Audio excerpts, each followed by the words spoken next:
This is a short descriptive video about a flip radio alarm clock, or if you will, radio flip alarm clock, the Elac, E-L-A-C, well you can read it here, the RD200. As far as I'm aware, in the flip clock section, Elac did two models, the RD100 and RD200, both relatively similar. I think the RD100 is a bit more basic, a bit smaller, maybe a tad bit higher.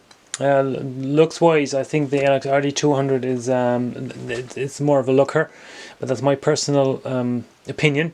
It's also more interesting because it has it's one of the few flip clocks other than the actual Copal Model 707 that has the Model 707 clockwork in a somewhat altered version, but it's still the Model 707 clockwork.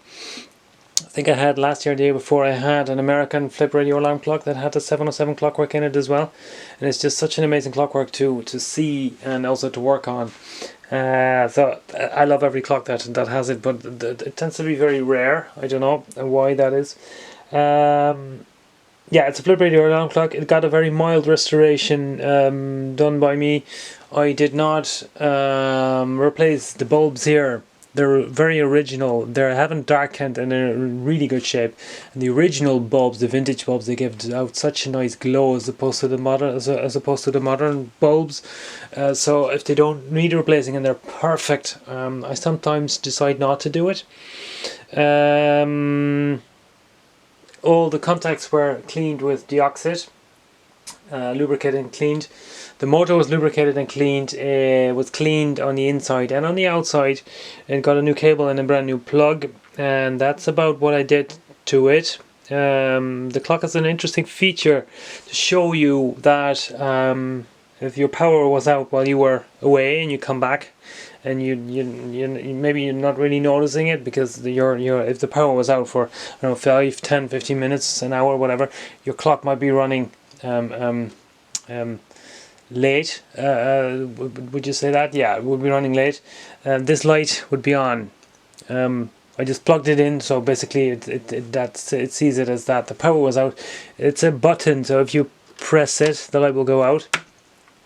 There is an option to connect an external speaker. I think that's what this is for. The switch. Not 100% sure, but I think it is. This is for setting the alarm. There's a timer here. Here's the switch for the alarm, for the radio, etc. Here's the switch for I would say AM FM. It's not really AM FM. It's 2 bandwidth. I'm not really sure even if they're being used today. And there's FM. There's your distortion, there's your bass, there's your volume. This is your tuning knob, and here on the top is a knob to set the time. Now I'm not 100% sure if this knob is original. It looks good, it works, and as a whole, you know, I didn't even bother to look up whether it is original. It doesn't matter. It's the only one I have, and it looks good and it works, and that's the main thing. Oh yeah, there's you can plug in headphones here as well if you wanted to. And the day and the date, and you may ask, how do you set these? Well, there's 2 knobs at the bottom there. You just press them. Kind of similar to the Model 707, it's just that they mounted 2 extension mounts, so to speak, with the knobs. Because the 707, the knobs would be here, right underneath the clock. And here is like there's 5 or 6 centimeters, they're lower. So they mounted 2 extension poles or mounts to be able to press them from the button there. It's actually nice that they're concealed. Not much more to say about it. The clock is obviously, as you can see, kind of a greyish colour. There's some mild discoloration, maybe not really. Traces of use, some scratches here and there. But I mean, that's what you would expect. The clock that's roughly 50 years old.